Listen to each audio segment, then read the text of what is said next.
We call her the Pac-Man because she literally chews books up. I always have 3 books going at a time. Whenever we've had book clubs and stuff like that, we're like, we know Dawn's going to sign up for it. And it can be anything. I mean, I just read a book about AI, I read about the weight loss drugs. She takes little pieces from every one of those books and just makes herself a little bit better. The evolution of humanity across eons and how we're not adapted to it.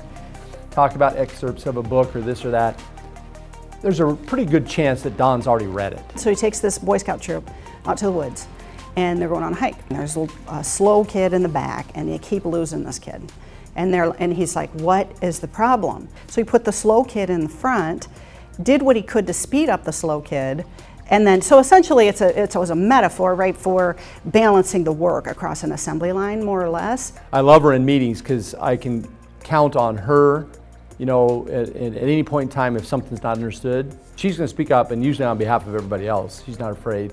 Very early in my career at John Deere, I went to Spain to lead a cost reduction event. We were talking, and the Spanish team was talking about the DREEs. The DREEs are not something. And I'm taking the notes, and I was like, I don't know what a DREE is. I'm like, I'm sorry, can you repeat that, or can you explain that a little bit further? And he kept going. I still didn't know what he was talking about. So I was like, I'm not sure if I know this term that you're talking about. So I typed DREES. And everyone laughed. Oh, it's so funny. What's Dawn thinking? They're like, no, it's drill, Dawn. He was saying drill, but he, you know, with a heavy Spanish accent, he was saying DREES. For years, I would talk to that gentleman and say, what are we doing with the DREES? Dawn was quite the ball player, both I think volleyball and basketball. You can see when somebody experienced that next level. She doesn't let little things, you know, overcome her, right? She just always is determined to work through it. My senior year of college, I was writing an honors thesis about John Milton's Paradise Lost and realized I don't think this is it. So I said, well, I'm gonna go get a job, and I'll do that for a year, and I'll see what the real world is about. Started her career at Pella Windows. Something led her into lean manufacturing and lean thinking, which is really problem solving and figuring out how to take cost out and improve quality, improve on safety and those kinds of things.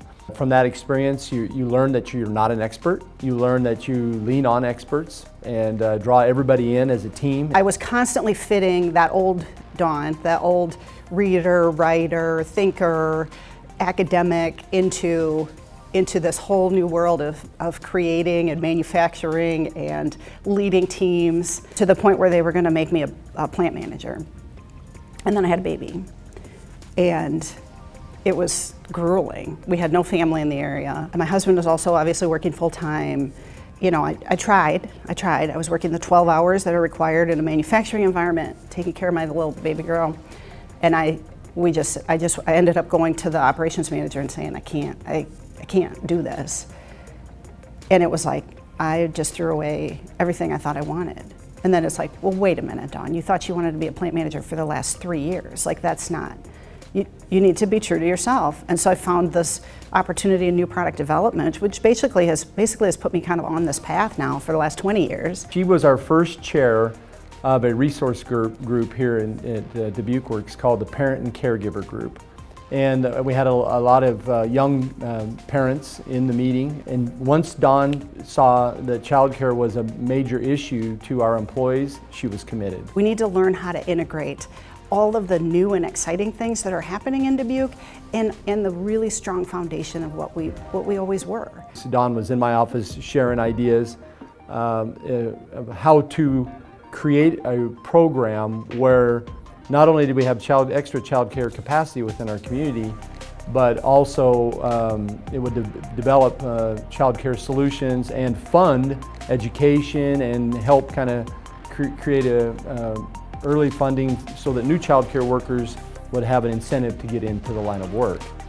And she took that concept all the way to our John Deere Foundation, and within like literally a day, the foundation was committed to supporting that at $500,000. I really think living your life with courage and curiosity is a good way to go through life.